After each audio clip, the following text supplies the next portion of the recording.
Tu peux pas imaginer comme ça me fait plaisir et comme je suis heureuse que tu aies accepté de faire partie de cette exposition collective.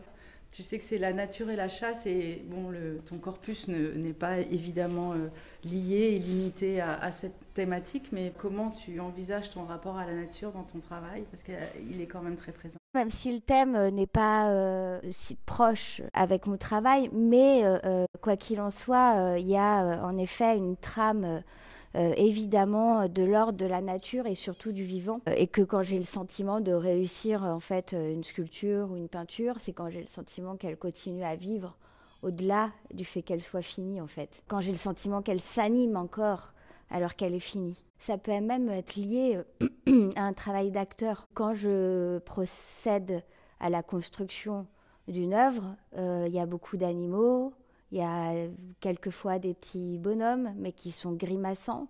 Et je peux être dans un mimétisme de la figure au moment où je travaille les expressions. Je mime toute seule l'expression que j'ai envie de donner au moment où je le fais. En tout cas, on entend le son des oiseaux donc, dans ton univers par rapport à ton travail, mais aussi dans ton atelier. Comment tu choisis, comment tu détermines le choix de ces animaux?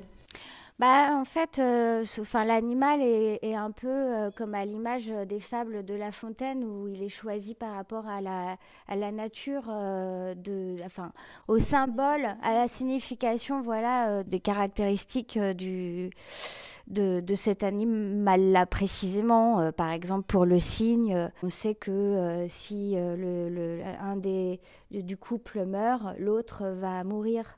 Quand on a évoqué plus précisément l'exposition et le choix des pièces, tu es une sculptrice, mais aussi une artiste peintre.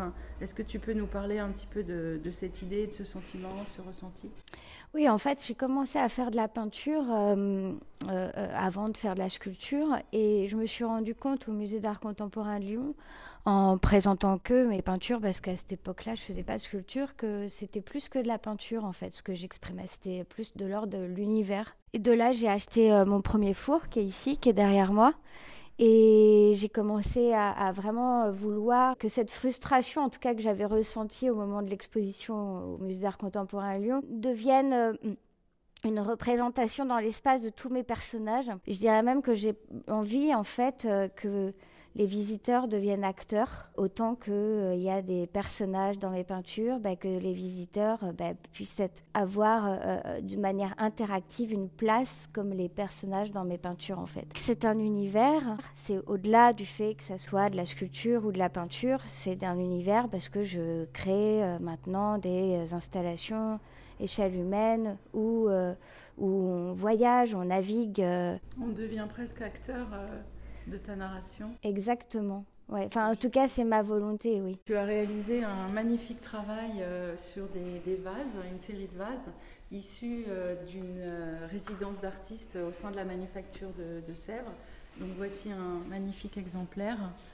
J'ai fait cette résidence à la manufacture de Sèvres qui a été pour moi une grande école où j'ai développé toute une technicité que j'aurais pas pu apprendre toute seule à l'atelier et ça a vraiment révolutionné en fait aussi bien ma peinture que la sculpture. C'est comme si la sculpture je l'appréhendais comme une peinture et que la peinture je l'appréhendais maintenant comme une sculpture.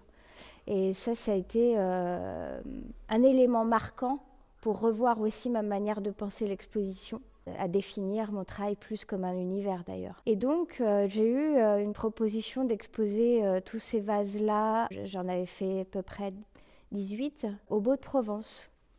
Et je voulais, pour éviter que ce projet de résidence soit anecdotique, je voulais prolonger en fait mon travail sur les contenants. Et au Beau de Provence, dans l'art populaire, il y a énormément de brocs, d'éguerres, de poteries, etc., etc. Donc j'ai continué à l'atelier à créer des contenants en guise de fil conducteur de ma résidence pour créer une matrice et honorer et rendre hommage à toutes les connaissances que j'avais pu avoir à la manufacture, dont ce broc qui s'appelle le broc Melchior.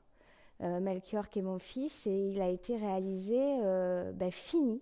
mais fini la veille de la délivrance, de l'accouchement. Et donc voilà, c'est Melchior qui arrive en fait, qui arrive au monde.